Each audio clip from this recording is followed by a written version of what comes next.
y ahora les voy a pedir que abran el micrófono a las y los estudiantes que estén presentes, si preguntarles si han recibido la información del decano de que se variaba, no se varía, sí, se variaban las reglas del juego que el propio decano había establecido cuando empezó este acompañamiento virtual de las materias. Si han recibido la información, por una parte, y si tienen, qué piensan al respecto. Hola, ¿qué tal? Buenos días. ¿Me escucha? Hola, Yelén. Sí, sí, en mi parte sí lo recibí por mail. Antes no, o sea, por lo que tenía entendido, la agrupación que hoy es el Centro de Estudiantes había publicado también previamente a que se difunda, digamos, por las redes oficiales de la facultad. Yo no lo vi, yo lo vi cuando me llegó el mail, digamos. Y me totalmente desconcertada quedé. Esa fue la primera impresión, no entendía muy bien a qué venía y también me puse a pensar si esto había sido pensado con los docentes de las cátedras, de la facultad, y por lo que había visto y leído, no estuvo pensado, o sea, no fue como una bajada de línea de más que nada las autoridades sin consultarle a ustedes, ¿verdad? Así es. Al menos nosotros y otros profesores con los que tenemos contactos, escasos, pocos, ninguno fue consultado ni informado tampoco, ¿no? ¿Alguien más? Nos parece importante la opinión de ustedes, por eso la estamos preguntando, ¿no? Hola, ¿cómo están? Yo quiero decir una cosa que pensé. ¿Se escucha? Sí, Solana. No, una cosa que pensé cuando lo leí fue que realmente el plazo de terminar la cursada a supuestamente esta evaluación virtual era muy poco, y la realidad es que yo ya daba por entendido que esto iba a ser presencial sí o sí, porque se determinó desde un primer momento cuando arrancó el tema del campus, y yo ya daba casi por terminado el cuatrimestre, o sea que leer esto me pareció como un cambio abrupto de un día para el otro, y si bien está bueno como terminar virtual, pero hay algunas cosas que totalmente virtuales no se terminan de cerrar para mí, porque no fue un cuatrimestre común. Entonces tener un final así me parece un poco ilógico, como que se termina una materia sin terminar de comprenderla para mí, ¿no? Ese es mi punto de vista. Hola, profesor. ¿Me escucha? Sí, te escuchamos. María Marta. Sí, disculpen que recién me pude conectar porque no encontraba el link y estaba justo en el foro de salud mental. Y a mí, al contrario, me parece como muy importante resolver esta situación. No pude escuchar lo que comentó Hugo sobre esta situación, pero bueno, mi opinión es que para mí es súper importante poder culminar con esta cursada, ya que con esto me recibo, y además que es como un cierre y creo que se puede hacer perfectamente. Llevamos una cursada todo el cuatrimestre interactuando sin problemas. A mí me lleva un montón de contenido y agradezco haber atravesado las 3 materias que estoy haciendo dentro del área comunitaria, porque la verdad que es muy poco lo que se ve durante la carrera. Y con respecto a la inmediatez, nosotros, por ejemplo, tenemos entrega el 20 y dije, y bueno, quizás el 29 se puede hacer esta defensa del trabajo final como un coloquio con las profesoras de prácticos. No sé qué piensan.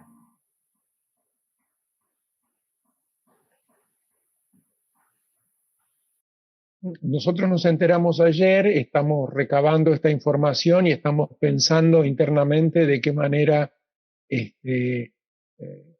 enfrentar esta cuestión. Por eso es que queríamos también preguntarles a ustedes para poder configurar una posición del colectivo de la cátedra. Sumo lo que dice Rocío Aspec por mensaje, que dice: hola, no puedo conectar el micrófono.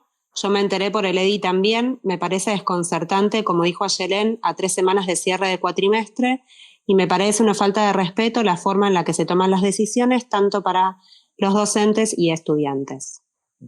Lo que quería decir, Hugo, es que por ahí sirve la experiencia de las otras 2 materias que estoy cursando, que todas tienen la característica de ser del área comunitaria y todas tienen un trabajo final en relación a temáticas también respecto al área comunitaria, ¿no? Como estamos haciendo nosotros, que recién estamos en construcción del trabajo final, obviamente, pero esta instancia de evaluación es un coloquio en relación a ese trabajo, atravesado por todos los temas que fuimos desarrollando durante todo el cuatrimestre. Es un coloquio de los que ya venimos acostumbrados durante toda la carrera a hacer sobre nuestros trabajos, sobre la construcción, sobre todo el proceso que fuimos teniendo para culminar con un trabajo escrito y una defensa de ese trabajo como un coloquio, en este caso no presencial, pero lo podemos hacer virtual. Sí, entiendo tu posición, María Marta. Igual es paradójico que termines con 3 materias del área comunitaria en tiempos de aislamiento social, ¿no? Digo, eso habría que incluirlo de alguna manera en los trabajos. Estoy en el área comunitaria, social comunitaria, y en tiempo de aislamiento social.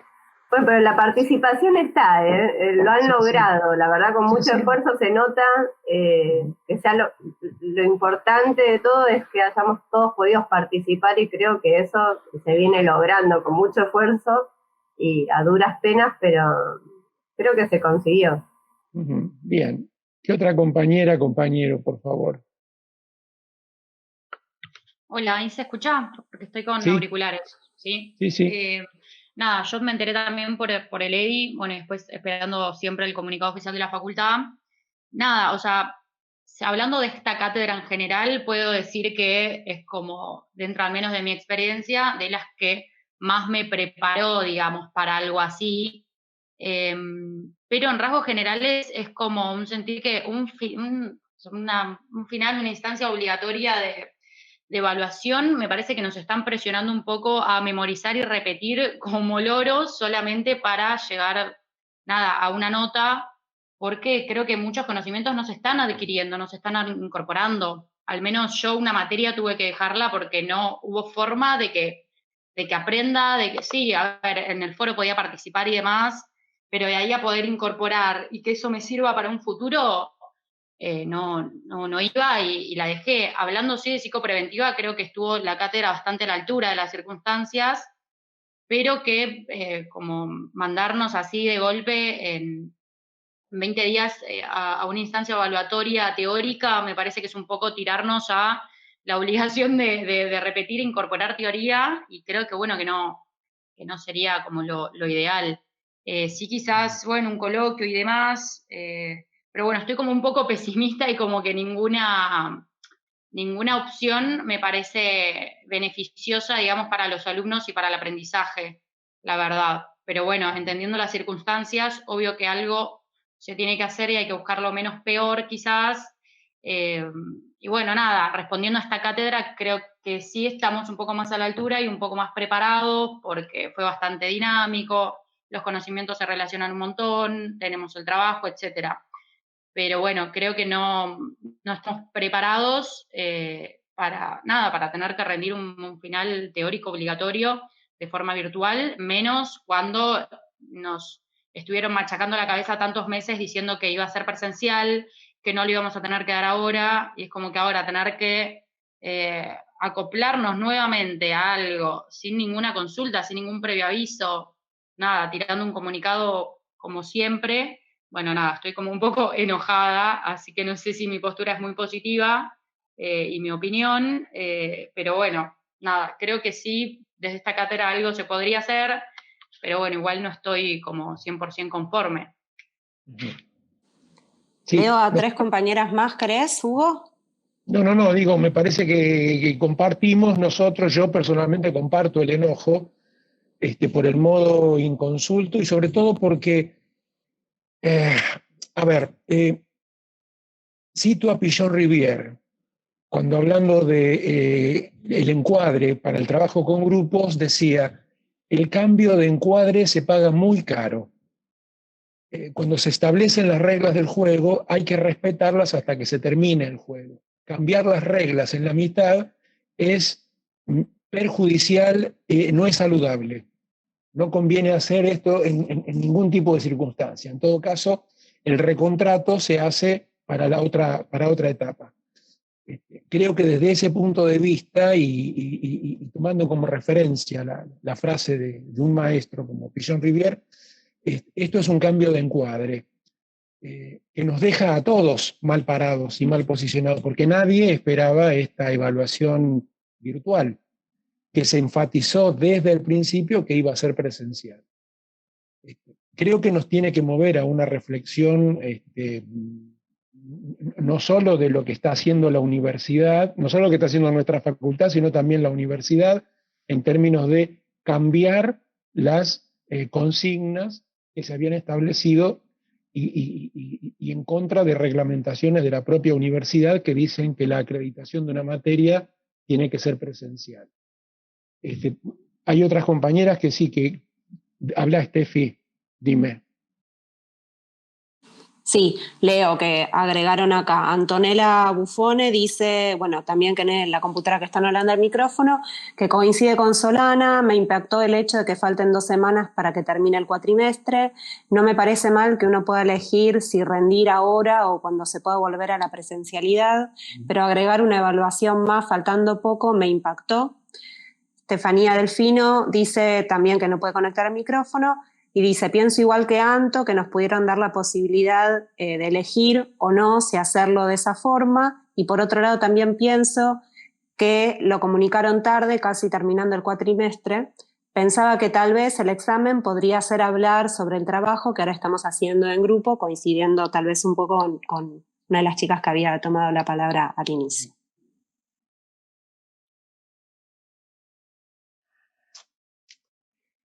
Bien, bueno, les vamos a pedir a todas y a todos y que se comuniquen con las otras compañeras, con los otros compañeros, para que nos hagan llegar sus puntos de vista, que se los hagan llegar cada uno a la docente de su comisión, porque para nosotros esa información es muy importante. Yo decía, la vida es problema, decía Sorba, no solamente esto, que primero el tema de la pandemia que impone un aislamiento y que fuerza a hacer este tipo de modificaciones en la cursada que podrían haber estado mejor planificadas si hubiera existido en la facultad un criterio más democrático de consulta y de debate para encontrar los mejores modos de desarrollar un cuatrimestre en estas condiciones. Cuando las decisiones son tomadas por una única figura, se pierde la riqueza del aporte que puede hacer el conjunto, y cuando nosotros insistimos en la cuestión de la participación, estamos diciendo esto justamente, que es con una construcción colectiva como pueden sostenerse mejor los proyectos que uno pueda llevar adelante. Hugo, si querés leo una última. Dale. Última, digo, como para tal vez ir cerrando y poder adentrarnos al última, tema. Pero no final, sí. No, por supuesto, pero para que no quede sin leer que... Ay, perdón. Dice, hola a todos, Euge, ¿cómo están? A mí me pareció bastante desprolija la medida, tanto para estudiantes como para docentes. Coincido en que una vez tomada X medida tendrían que haberla sostenido hasta el final. Por otro lado, dicen que cada cátedra decide si ponen notas en las evaluaciones que ya tomaron o bien si hacen un examen virtual integrador virtual. Esto último no parece estar orientado a que cada cátedra se acomode a sus posibilidades, sino que están librados a su suerte y terminan quedando como los últimos responsables a la cara visible de algo que viene, entre comillas, desde arriba. Claro, sí.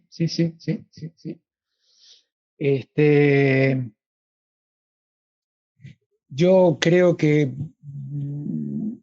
la gestión está tomando un camino muy, muy errado, ¿no? Digamos, lo podemos hablar seguramente en la evaluación final. Esto. Dentro de 2 semanas tenemos nuestra clase, nuestro encuentro teórico de cierre, podemos hacer alguna mención a él. Decía problemas y Solana acaba de escribir, dice que coincide plenamente. Este teórico que voy a tratar de dar yo, sobre un power que armaron Estefanía, que está, gracias a Estefanía, está en la operación técnica, y Alexis también está en la operación técnica, y Malena también, gracias, pero lo armaron Ana Tisera y Estefanía. Digo, la realidad golpea,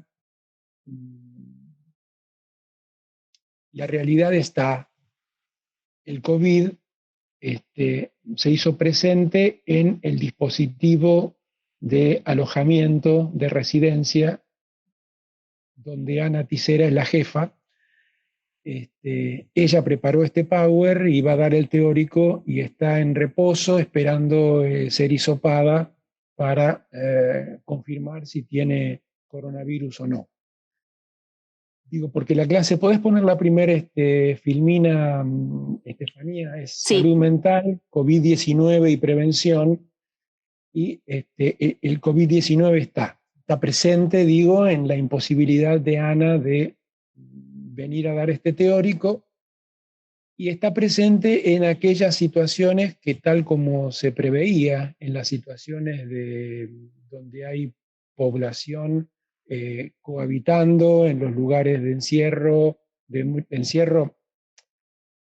Ana está en una residencia donde las personas conviven, pero en los hospitales, en las personas que están en situación de cárcel, en los paradores, son los lugares, y también en los barrios de emergencia, en las villas miseria o en los barrios populares, donde la concentración poblacional es muy alta y las condiciones de vida, las condiciones materiales de existencia, el tema de si hay o no agua potable disponible, como pasó con la compañera Ramona en la Villa 31, son lugares donde es muy posible que el COVID tenga un campo fértil. Los temas que vamos a tocar entonces son hacer una historización del tema de salud mental, señalar los puntos centrales del marco normativo, centrándonos en la ley 26657, trabajar la relación salud mental y ciudadanía, y presentar algunos dispositivos y experiencias alternativas, sustitutivas, instituyentes del campo de la salud mental. Bien,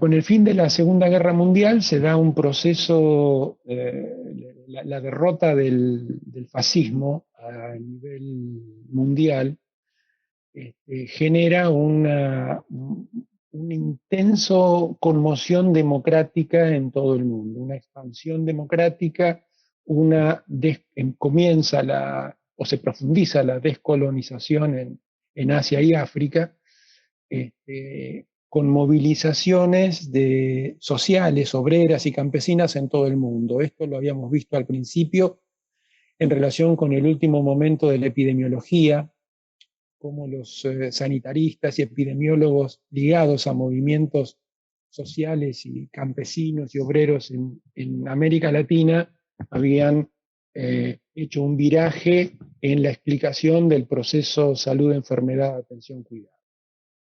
Esto, en la posguerra, en todo el mundo, fundamentalmente en Europa, implica un poner en crisis el modo en el que se estaban siendo atendidos los problemas mentales, asilados con un criterio asilar y tutelar en los hospitales monovalentes, en los psiquiátricos. Esto fue Maxwell Jones en Gran Bretaña con la comunidad terapéutica, retomando experiencias y conceptos trabajados por Bion en cuanto a psicoterapia y psicología de grupos, la psiquiatría del sector en Francia, que tenía un marcado énfasis en lo territorial, y centralmente lo que comienza en Italia a principios de la década del 60 con la jefatura del Hospital Psiquiátrico de Gorizia primero y de Trieste después de Franco Basaglia. Decía, las políticas manicomiales son cuestionadas, surge una perspectiva crítica al modelo hegemónico de los monovalentes, que tenían un criterio hospitalocéntrico, como sigue siendo un fuerte peso de todo el sistema sanitario, en desmedro del trabajo territorial, acercándose a la gente y a las necesidades que tiene la gente. Por eso dice que la salud mental debe ser incluida en la atención de la salud pública y en las políticas sociales, y se tiene en cuenta la perspectiva comunitaria. Esto es localizar en territorios las prácticas promocionales y preventivas de salud,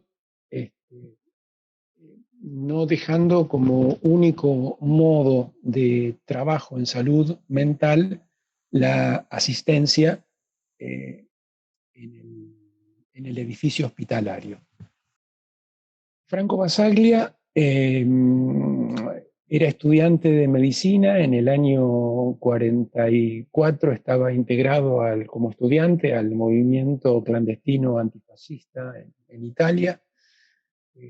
Fue detenido por una denuncia de un compañero de estudios, vaya compañero, y en su estancia en la cárcel él tiene la vivencia, la comprobación directa de lo que es el encierro. Él dice que ese fue el primer impacto recibido como para pensar que el encierro estaba intensificando el malestar de las personas, que nunca era algo que beneficiara ni que estuviera en la línea de un trabajo de rehabilitación.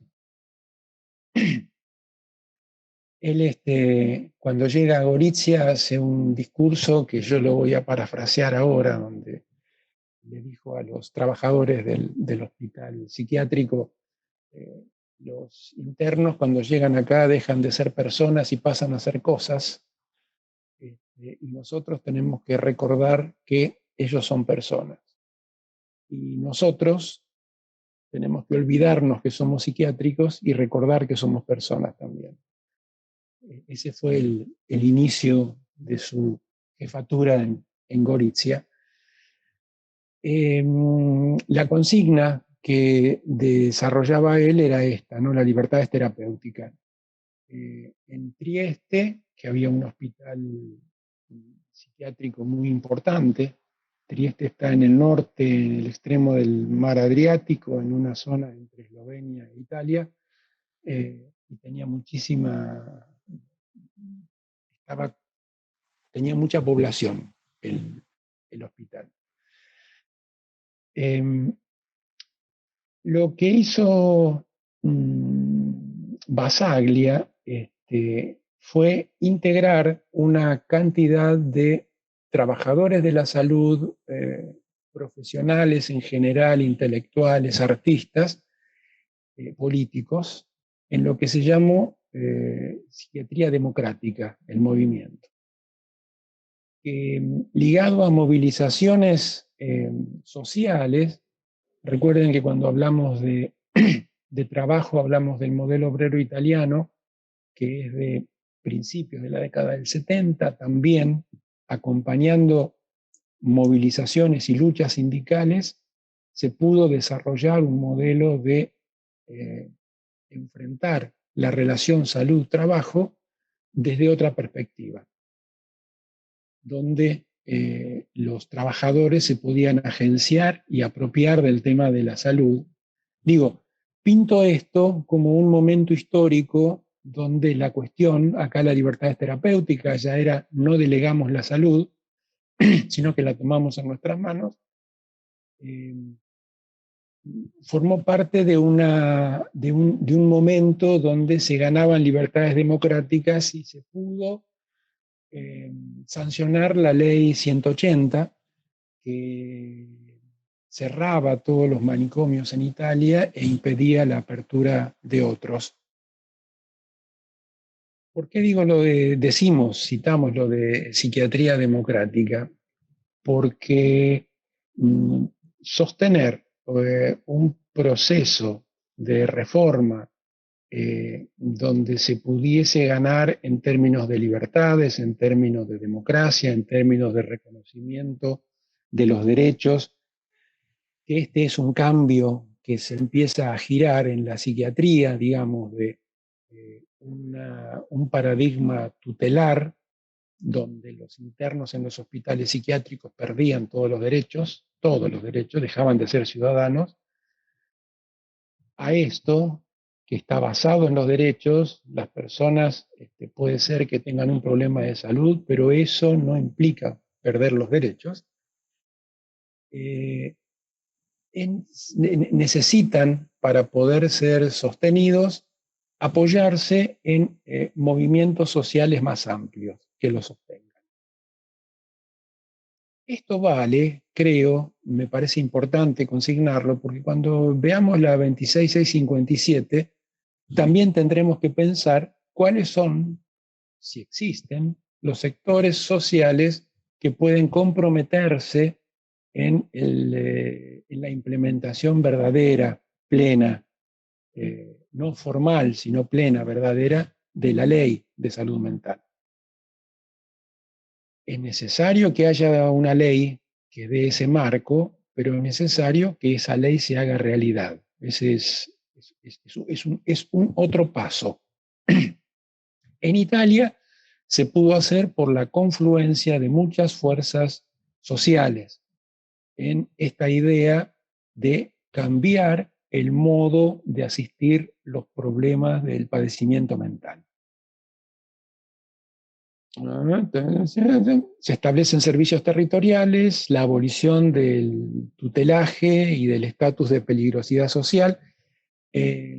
La categoría de peligro sigue siendo todavía presente en los estrados judiciales y médicos para determinar si una persona tiene que ser o no internada.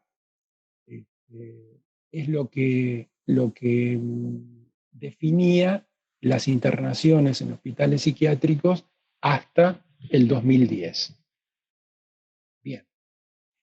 Queda también en el marco de esta reforma, de la ley 180, de la reforma italiana, la internación queda como último recurso terapéutico.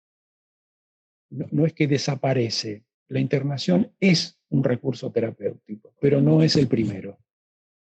Y es en algunos casos acotadamente. Hubo consensos internacionales que establecían convenciones o acuerdos de derechos que fueron suscriptos por muchos países, la Declaración de Caracas, los principios de Brasilia, el Consenso de Panamá, establecen diferentes acercamientos a esto de una participación sociocomunitaria, tratamiento sociocomunitaria. Cada uno iba planteando el cierre y se pronunciaban todos los representantes, los ministros, si iban al caso, a favor del cierre de los manicomios. Que muchas veces son declaraciones formales, como lo fue Alma Ata, Salud para Todos en el año 2000, que quedan buenas como declaraciones, como marco para que fundamentemos allí o que apoyemos allí las acciones, los dispositivos que queremos desarrollar y sostener, pero insisto con que si no hay un sustento social fuerte, si no hay fuerza social en el sentido de concretar las leyes, estas muchas veces quedan en palabras escritas sobre papel. En Argentina, recién recuperada la democracia, un gobierno radical en la provincia de Río Negro, que era un sector más progresista del Partido Radical, permite que desarrolle un grupo de profesionales, donde estaban Hugo Cohen, Graciela Natella, el primer intento desmanicomializador cerrando el hospital de Allen. Es el primer estado argentino, la provincia de Río Negro, donde existe una ley, la 2440, que prohíbe la habilitación y funcionamiento de manicomios en la provincia. Esto es en el año, comienza a trabajarse en el año 84, 85. Previamente hubo otras experiencias también. El proyecto Boca Barracas, que dirigió Miguel Bayo en la ciudad de Buenos Aires, Miguel Bayo y otros. La experiencia del Esteves, dirigida por el entonces progresista Dicky Grimson. Anteriormente, 69, 70, Mauricio Goldenberg, junto con otro grupo de psiquiatras, psicoanalistas, desarrollan la experiencia del Hospital Lanús, donde es la primera vez que un hospital tiene un servicio de salud mental que atiende en el hospital, pero que junto con eso desarrolla gran cantidad de prácticas comunitarias en la comunidad, en articulación con organizaciones de la sociedad civil. Esto eran con sindicatos, con parroquias, con clubes de la zona de Lanús. Goldenberg se exilió en Venezuela, un hijo de él está desaparecido, está desaparecido. Goldenberg fue convocado por el gobierno recién recuperada la democracia, él acercó un proyecto de Plan Nacional de Salud Mental, estaba el doctor Gali, también formaba parte de ese equipo, que trazó algunos lineamientos, pero no pudo ser llevado adelante por fuerzas que también siguen actuando, impidiendo que la 26657 pueda concretarse en todos los puntos que plantea. Esto es el sector médico psiquiátrico hegemónico, más tradicional y más reaccionario, el poder de los laboratorios farmacéuticos, psiquiatría y laboratorios marchan de la mano en un abordaje puramente neuroquímico de los problemas de salud mental. La psiquiatría más reaccionaria estoy hablando, ¿no? Hay psiquiatras muy comprometidos y que también trabajan en psiquiatría comunitaria. Y el peso, el poder de ciertos sindicatos que temen perder privilegios, y es posible que pierdan algunos privilegios, si desaparecieran los manicomios en Argentina y la tarea de los equipos de salud mental estuviera descentralizada. Hubo otro antecedente, la Colonia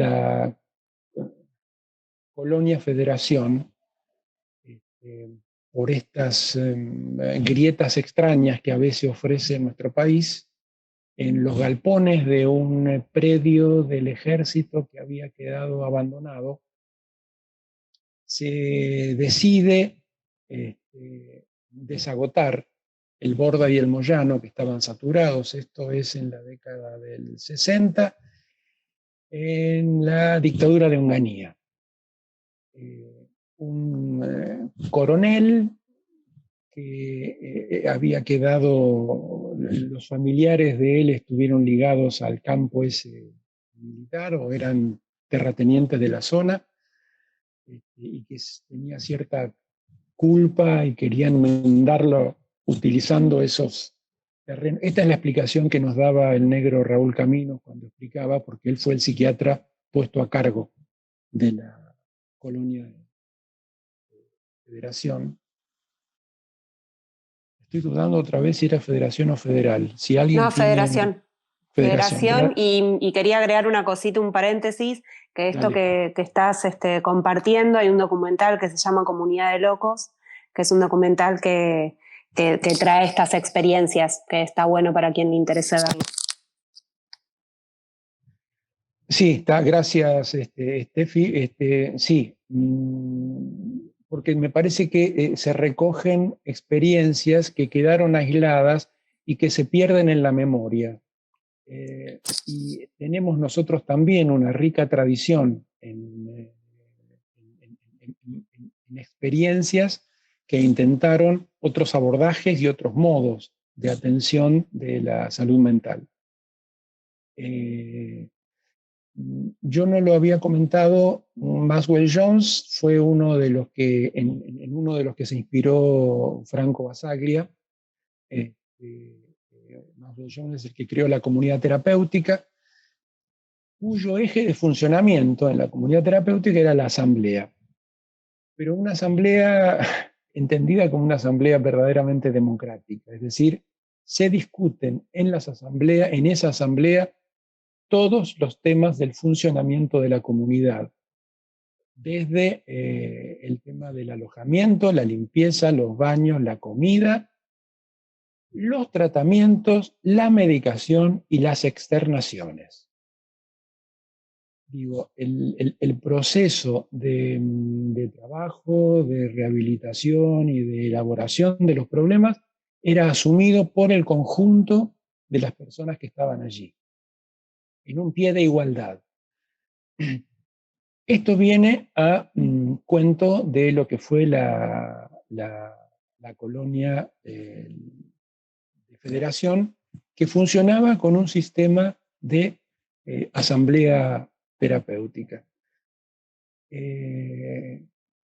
Nos contaba Camino, Raúl Camino falleció hace 2 años, fue un innovador en este sentido, un poco aislado, solo, solitario, digo, que aprovechó una grieta allí para llevar adelante un poco autodidactamente la experiencia.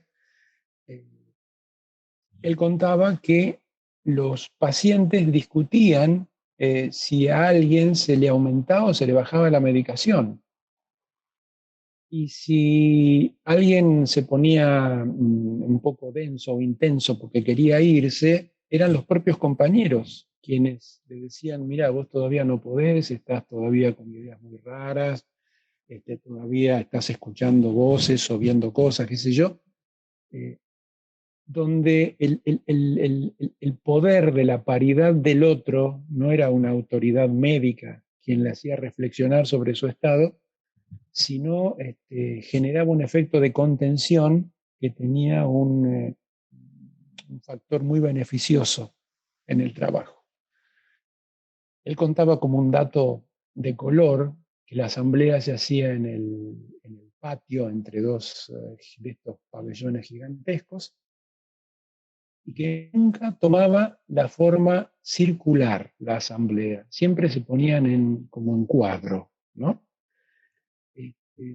Y la interpretación que le había dado él era que la forma circular pensaban que favorecía la locura, como que algo podía circular muy rápidamente allí adentro, mientras que la forma cuadrada generaba cierta imagen subjetiva de estabilidad. Hubo algunas cuestiones complicadas en el funcionamiento de esta colonia en Federación, cómo era el tema de las relaciones sexuales, porque era mixta la internación, había pabellones de hombres y pabellones de mujeres, este, y no se les proveía, o esto nunca nos quedó claro a nosotros, digamos, en las preguntas, preservativos para que se cuidaran.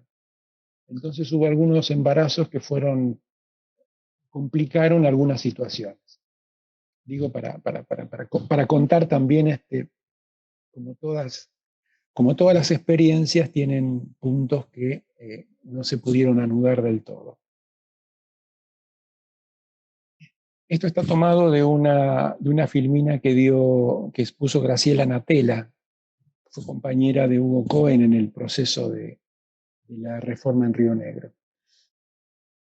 Se trabajaba atendiendo la urgencia y tratando de que no se pierdan los lazos sociales de la persona por la cual se consultaba. Esto era desde el primer contacto. El equipo se sensibilizaba en las costumbres y hábitos de la población que asistían. Esto es, Río Negro es una provincia donde hay mucha población rural, hay muy pocos centros urbanos importantes, está Bariloche, Viedma, Ingeniero Jacobacci, Choel, y algunos en la línea del río Negro, Cinco Saltos, Chipolete, General Roca y Allen, pero hay mucha población rural y mucha población de pueblos originarios, mucha población mapuche. La sensibilización en las costumbres y hábitos significa tratar de acercarse con respeto a los modos culturales de resolver cuestiones de la cotidianidad que tienen estos colectivos. Ustedes han leído el texto de Belén Sopranzi sobre ética relacional, es exactamente eso. Es ir al lugar a donde está la persona y ponerse en contacto con la realidad y con tratar de entender los criterios culturales que esa persona, que esos grupos de personas manejan. Esto significa romper una ideología hospitalocéntrica, donde se fuerza a la gente a ir a un centro de salud donde se maneja con las lógicas y los criterios de la medicina occidental. Tomar contacto con las poblaciones, esforzándose en entender cuáles son los sentidos que tienen para ellos la salud, la enfermedad. Unos trabajadores sociales del sur de Chile nos contaban que en prevención de enfermedades, cuando se habían suplantado algunas vacunas por pastillas, por cápsulas, la población no las tomaba. Les costó a los equipos, y esto fue trabajo de investigación también de estos trabajadores sociales, cuál era el criterio que impedía que tomaran las pastillas. Y en la concepción de ellos, un dolor o una amenaza, como era la enfermedad, solo podía ser combatido por otro dolor. Entonces era necesario el pinchazo de la jeringa, porque entonces sí iba a tener efecto sobre aquello que decían que iba a curarse. Como la pastilla no implicaba ni malestar ni dolor, seguramente la pastilla no curaba, ¿no? Digo, esto es sensibilizarse en las costumbres y hábitos de la población que se asiste. Este es un caso como extremo, pero me parece que vale tenerlo como presente, porque con cada uno que nos acerquemos, y esto es para aquellas y aquellos de ustedes que hagan trabajo clínico en un consultorio privado o en un hospital, o trabajo social comunitario en un barrio. Ese que se nos acerca, por eso cito el texto de Belén Sopranzi, ese que nos acerca es un otro que tiene una otra historia. Y uno tiene que tratar de ponerse en contacto con esa historia para poder establecer un puente de comunicación. En ese sentido, decía Natella, entrenamiento para reconocer las redes naturales y cómo interactuar y fortalecerlas, el tema de la descentralización, entonces un cambio de modelo, del clínico al comunitario, del clínico hospitalocéntrico, digamos, al comunitario puesto en territorio. Esto implica encontrar en la comunidad cuáles son las redes que están interviniendo y operando allí para poder potenciar la intervención con otros actores sociales que pueden actuar convergentemente con el equipo de salud. Prácticas de acompañamiento internacional, cambio de cultura manicomial hacia la inclusión social.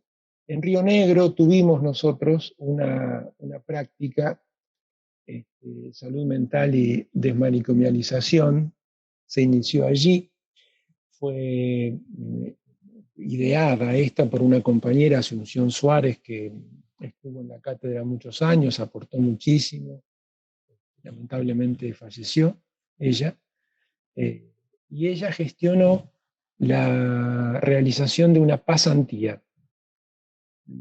Si los estudiantes, se hacía un grupo, éramos aproximadamente unos 20, 25 estudiantes, una quincena de clases teóricas aquí en la facultad, y después 15 días en Río Negro, pasando por distintas experiencias de sistema de salud mental. Entonces, se hacía una pasantía por Viedma, Ingeniero Jacobacci, Choel, Cinco Saltos, el Hospital de Bariloche, el Hospital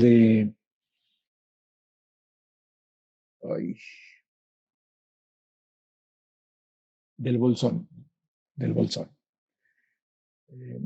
Esta experiencia concluyó trágicamente, porque en el febrero del 2004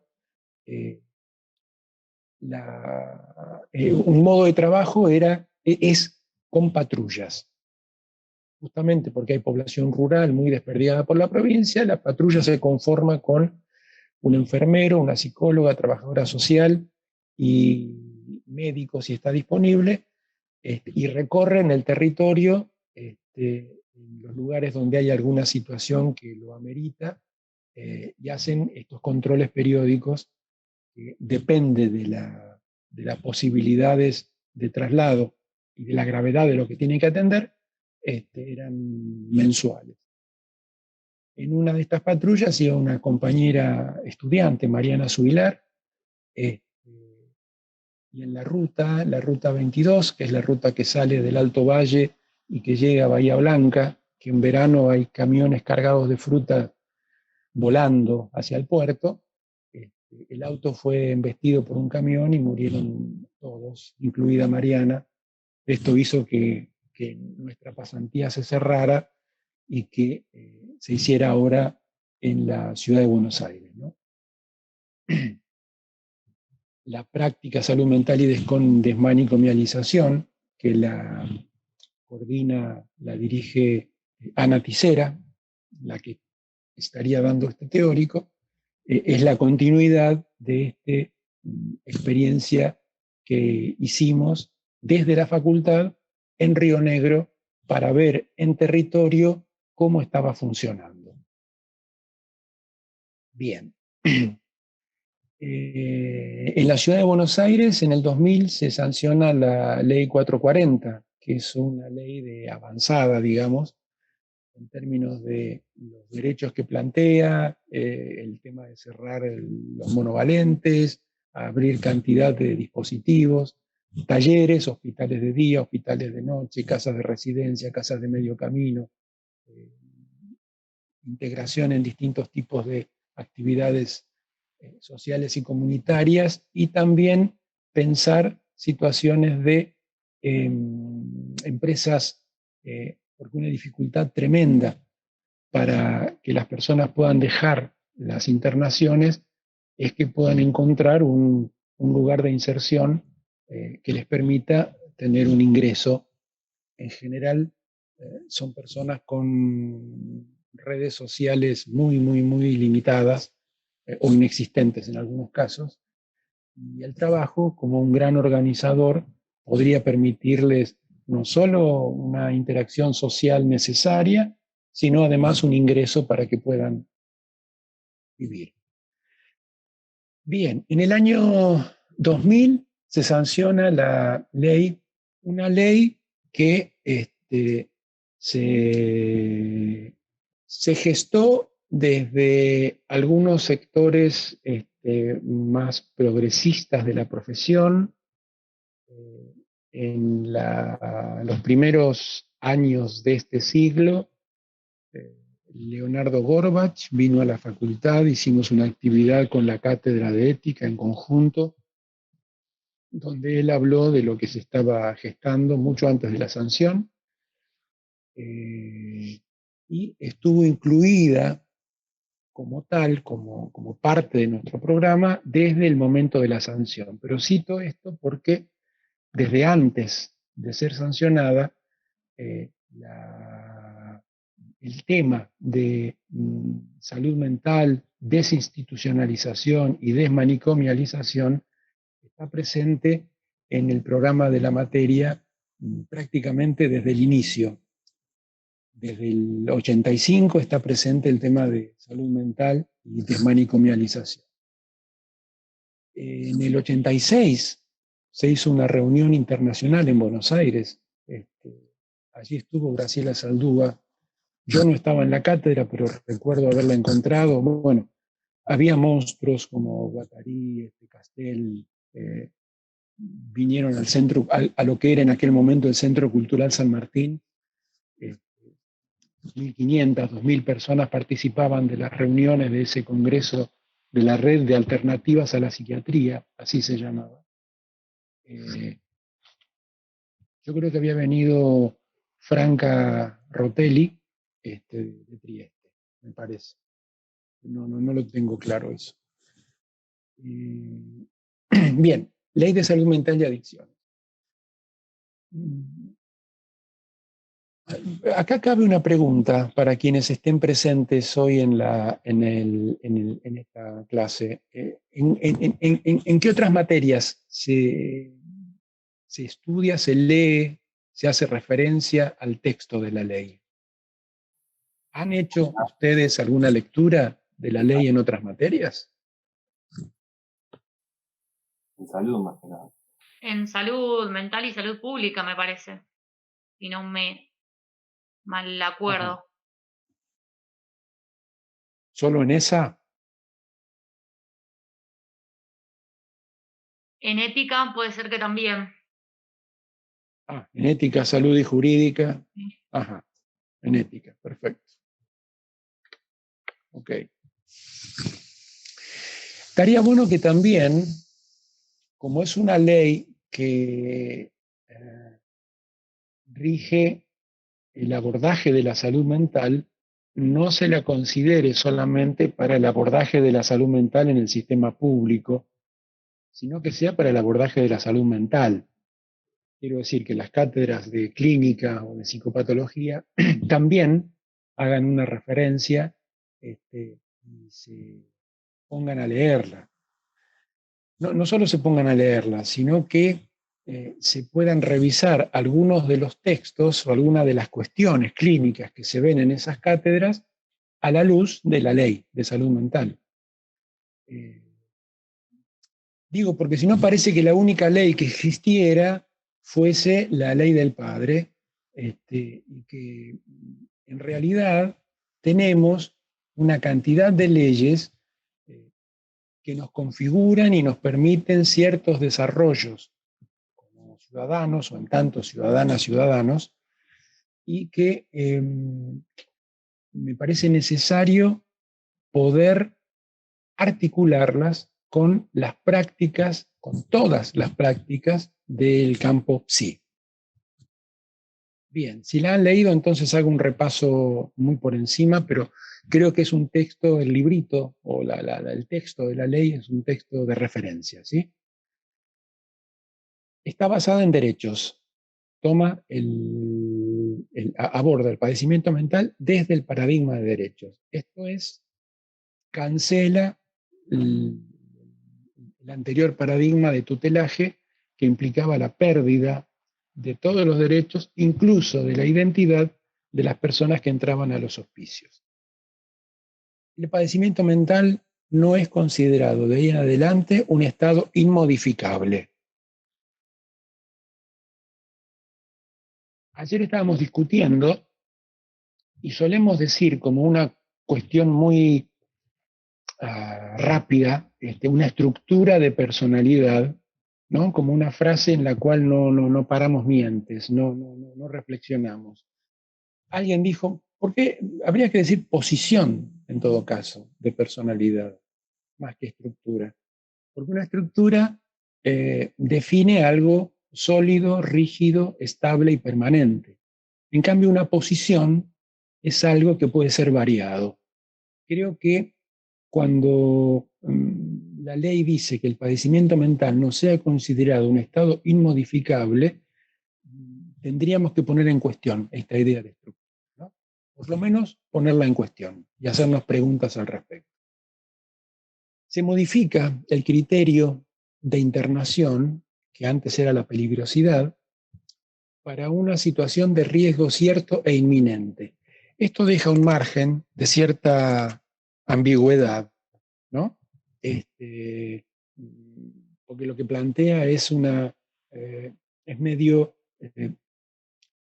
nebuloso establecer algo que sea cierto e inminente. De cualquier manera, para establecer y determinar una internación se hace necesaria la firma de dos profesionales, no como antes, digamos que era uno solo, un médico exclusivamente, ahora pueden ser de otras profesiones.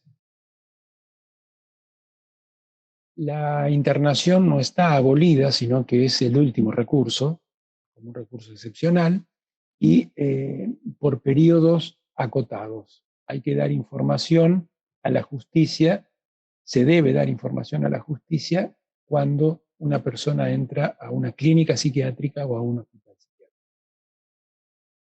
Ahora volveremos sobre esto. Establece acciones de salud mental en redes de servicio basadas en la cuestión de la territorialidad.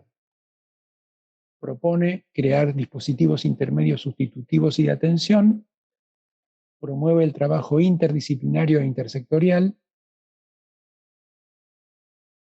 plantea el sostenimiento de las redes comunitarias y lazos sociales. Los organismos de derechos humanos van a tener una función de contralor de los hospitales, y se crea el órgano de revisión, que es quien debe establecer si se están cumpliendo los postulados que plantea la ley. Yo decía que el tema de la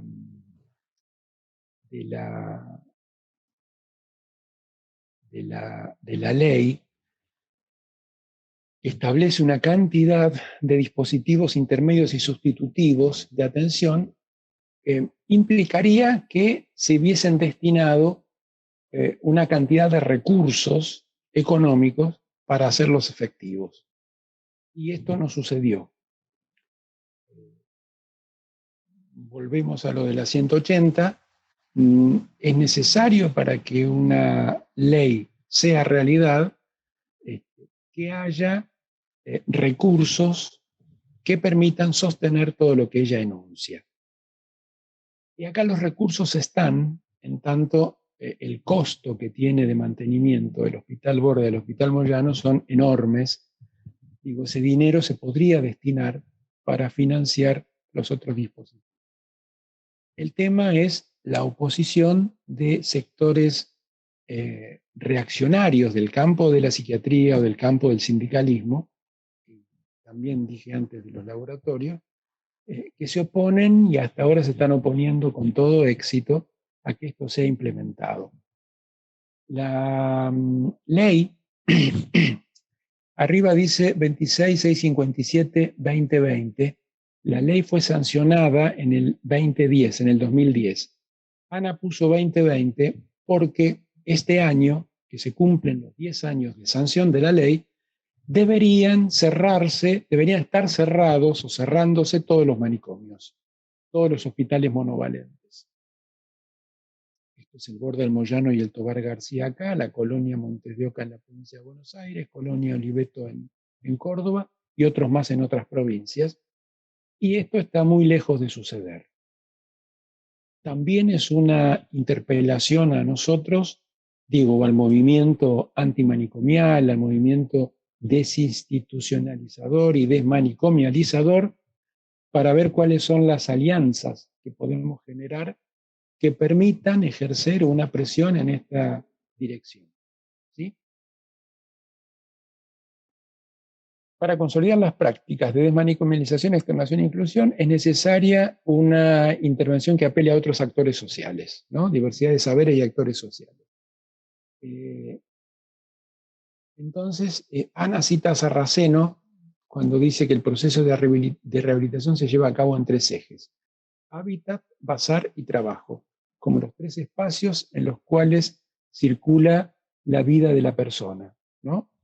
Es el lugar de residencia, el lugar donde uno se comercia, digamos, aquello necesario para el sostenimiento de la vida, y el trabajo como el espacio de, esto lo vimos ya en trabajo, ¿no? Como el espacio de organización del tiempo y de la capacidad productiva, creativa de cada uno de nosotros.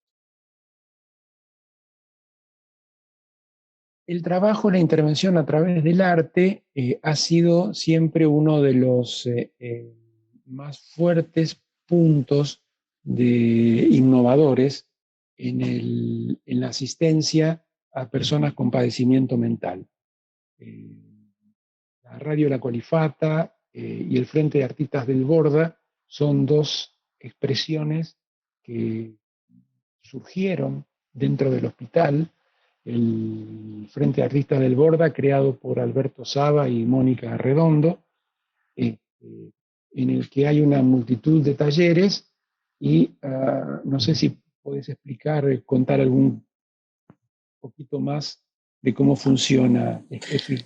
Sí, cuento brevemente. Es una organización, una experiencia que se autodefine como una experiencia desmanicomializadora, que funciona, como dijo Hugo, desde el año 84, y que al principio a Alberto Saba se lo había convocado a generar un espacio de talleres, de un taller de mimo, y a partir de esa experiencia de taller fue creciendo en esta cantidad de talleres que decía Hugo hace un rato, talleres que funcionan de lunes a sábado, mimo, circo, música. Hay un taller que se llama desmanicomialización también, que es un taller tal vez un poco más teórico, entre comillas, porque también se le busca la faceta de cómo hacer algo artístico con respecto a eso, en donde, digamos, esta experiencia lo que hace es utilizar el arte como una herramienta, por un lado, de denuncia con respecto a lo que sucede al interior del hospital, funciona dentro del Hospital Borda sin depender de este hospital, pero también como una herramienta de transformación en términos individuales y sociales. Y cuando dice en términos sociales, tiene que ver con respecto a que, como el Frente lo que hace es producir obras artísticas de una manera colectiva, en donde participan personas internadas en el hospital, personas que se encuentran externadas pero hacen uso de los dispositivos, son usuarias de salud mental, y personas de la comunidad toda. Digo, cualquiera de ustedes podría decir: tengo ganas de ir a un taller de los que se llevan adelante en el Frente, y podrían participar.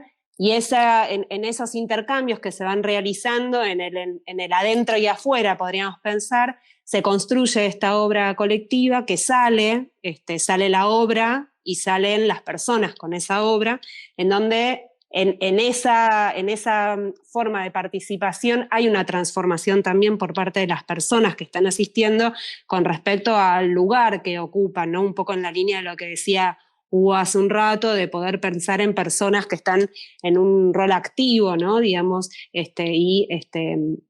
y con sus derechos y la posibilidad también de poder ejercer esos derechos, ¿no? Digamos, es una experiencia que, bueno, en este momento en situación de COVID se encuentra demorada, detenida, en una pausa, podríamos pensar, que en algún momento estuvieron haciendo algunos talleres de letras al inicio, ya después no, periodismo creo que a veces puede ingresar al hospital, pero está detenido.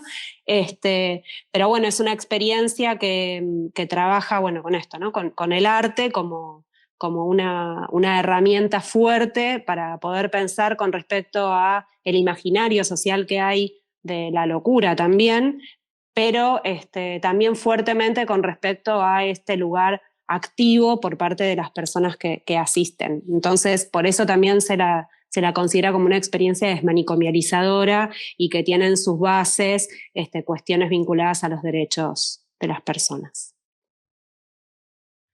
Sí, vamos a la última, porque en las dos filminas que siguen está la alusión de, bueno, a Antonin Artaud, a Van Gogh y a Jacobo Fischmann y a Marisa Wagner. Pasamos a la última, como expresiones donde el arte efectivamente permite como un destino sublimatorio la posibilidad de alojar algunas cuestiones cuando la pulsión queda demasiado liberada, digamos, ¿no? Es un recurso, es una intervención, arte y salud mental nos convoca siempre a pensar cuáles son las variantes posibles para abordar eso tan complejo como es las distintas aristas que tiene el padecimiento mental. Los ejemplos que había en la filmina los van a ver después. Es Jacobo Fischmann, un poeta que fue descubierto por Enrique Pichon-Rivière en el que entonces era Hospicio de las Mercedes, actual Borda. Y el libro de Antonin Artaud, que también tuvo experiencia en un asilo, internación en un asilo psiquiátrico. Van Gogh, que también estuvo internado cuando estuvo en Arles, en el sur de Francia. El libro que hace Antonin Artaud se llama Van Gogh, el suicidado por la sociedad. Yo no sé si ustedes vieron la película Loving Vincent, que son dibujos hechos sobre las pinturas de él. La hipótesis que se plantea allí es que no fue suicidio, sino un homicidio no deseado. Pero bueno, de cualquier manera, la perturbación de Van Gogh era evidente. Tenía una desesperación por pintar. El último tiempo en Auvers-sur-Oise, donde recibió ese balazo, así hubiese sido por mano propia, estaba pintando un cuadro por día, ¿no? Era un impulso irrefrenable que lo volvía también un bicho raro, ¿no? En el pueblo era considerado un bicho raro. Bien, en el contexto del COVID, la pregunta que plantea Ana es, hoy que estamos encerrados, ¿no? Que la cuarentena, que la práctica del aislamiento y de la distancia social, ¿alguien puede sostener que el encierro es terapéutico? ¿Cuál es la racionalidad del encierro hoy, cuando durante décadas, siglos, se pensó que era la única vía para tratar los problemas vinculados al sufrimiento mental? Es fuerte y ella invita a deconstruir la idea de aislamiento, ¿no? Porque es una cuarentena obligatoria. A mí personalmente me molesta que el nombre de la cátedra esté en el ASPO, ¿no? En el aislamiento social preventivo obligatorio. Digo, menos mal que le pusieron obligatorio, ¿no? Donde queda marcado el carácter de imposición que tiene, pero la idea de aislamiento social es una idea fuerte. Más allá de que la virtualidad nos pueda permitir conectarnos, hoy, por ejemplo, dando esta clase, creo que debe invitarnos a pensar qué implica el aislamiento y qué efectos tiene sobre la salud mental y sobre la posibilidad de recuperación de una persona. No en los términos que lo plantea este observatorio que fundó la facultad con dineros que no están declarados públicamente, no sabemos de dónde salió la plata, creo que supongo que todos conocen o han leído algo del Observatorio de Psicología Social Aplicada, OPSA, que dicho entre nosotros es ASPO al revés, ¿no? Que haciendo una encuesta que fue pensada para marketing político en épocas de normalidad, pretenden medir situaciones de estado anímico en épocas de emergencia. Estamos todos, en un momento muy complejo donde la salud mental está indudablemente impactada, porque el encierro nos perturba. Esto tenemos que, nos perturba, nos molesta, nos genera muchas dificultades de todo tipo. Y a muchos de nosotros también dificultades económicas, porque no hay posibilidades de ejercer el trabajo, ¿no? Quiero decir, la amplitud de perjuicios es enorme. Pero justamente por eso es que tenemos que tratar de entender qué es lo que se juega, qué es lo que se mueve, qué implica el aislamiento y cuáles pueden ser los modos en que enfrentemos el aislamiento con medidas sociales, comunitarias, creativas. Bien, señoras, señores, tenemos unos minutos para hacer preguntas o para dar opiniones al respecto.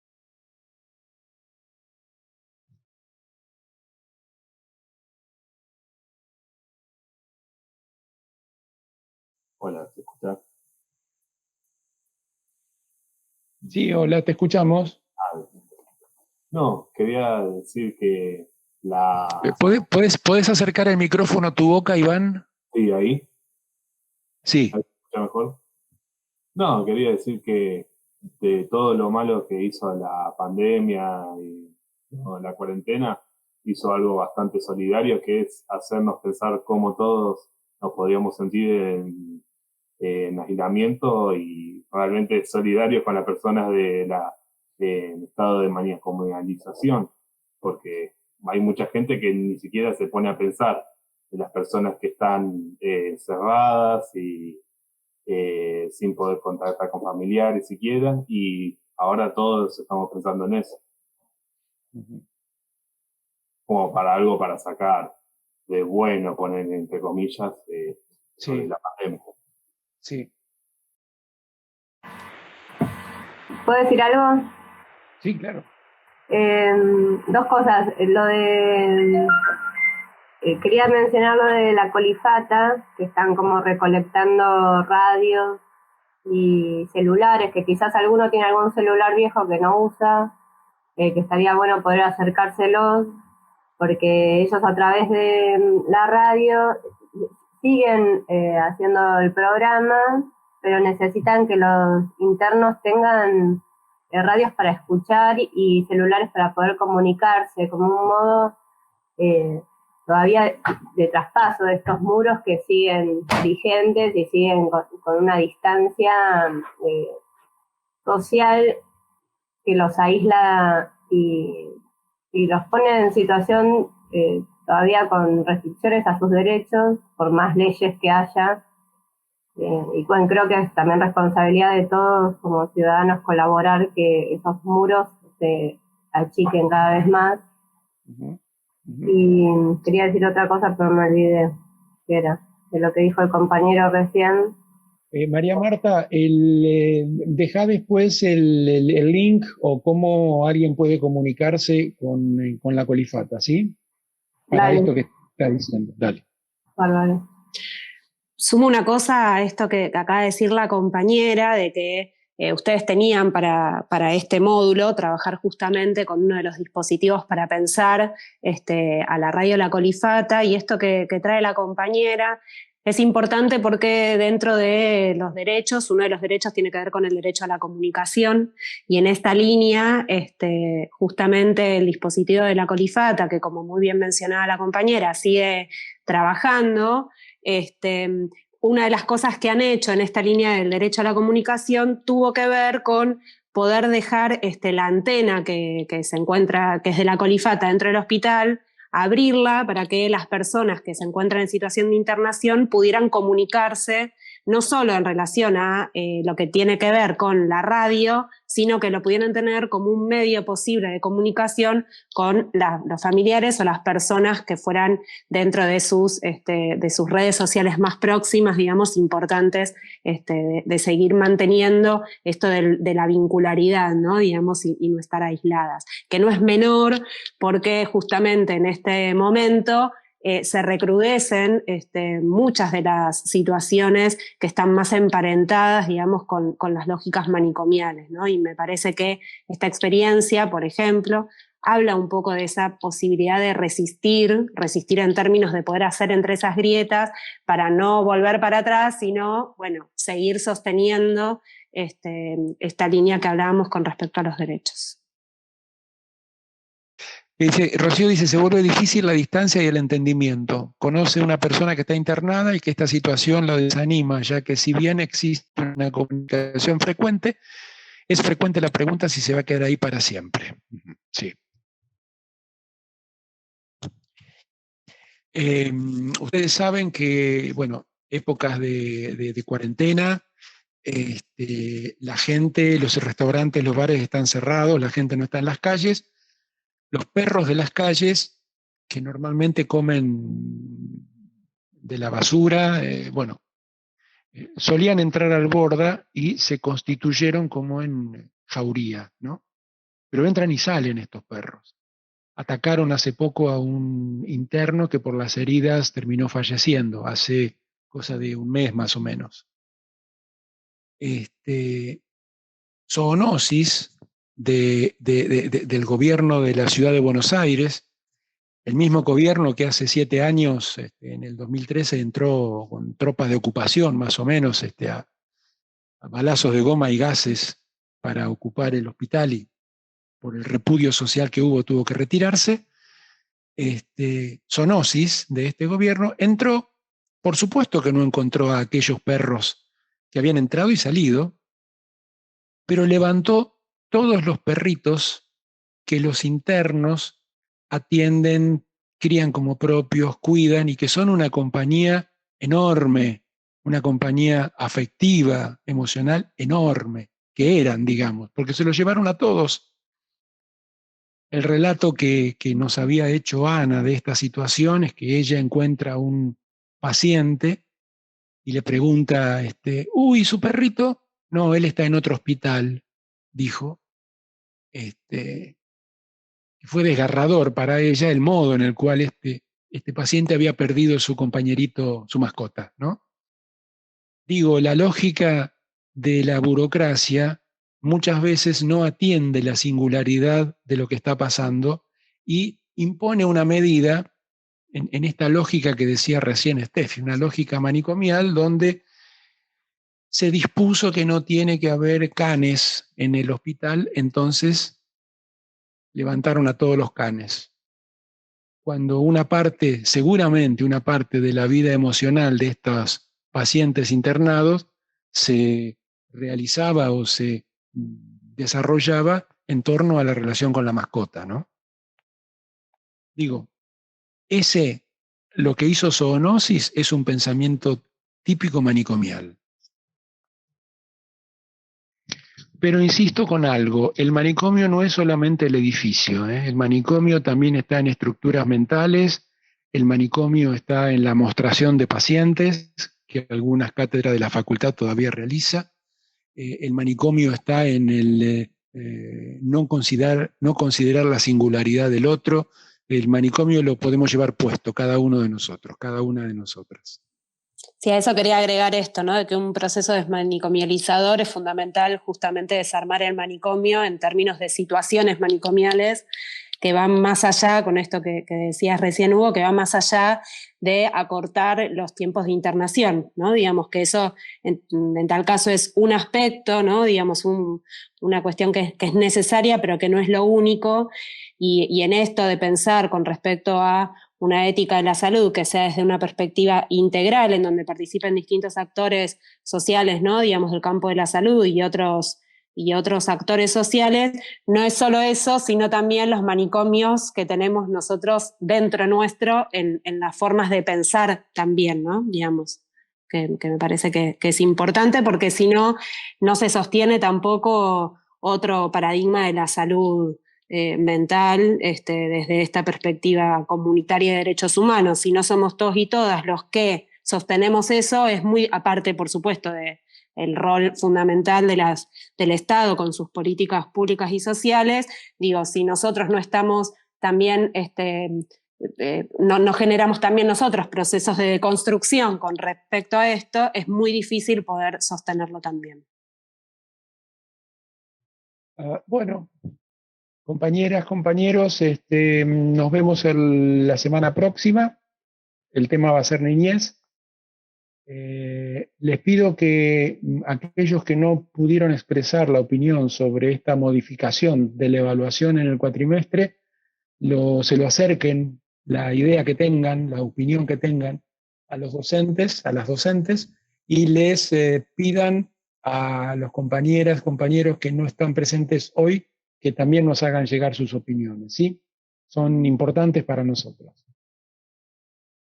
Apenas podamos consensuar el modo en el que va a ser esta evaluación, se los vamos a comunicar a todas y todos.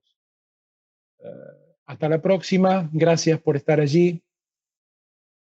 Voy a decir como el decano, cuídense, quédense en casa. Chau, hasta luego.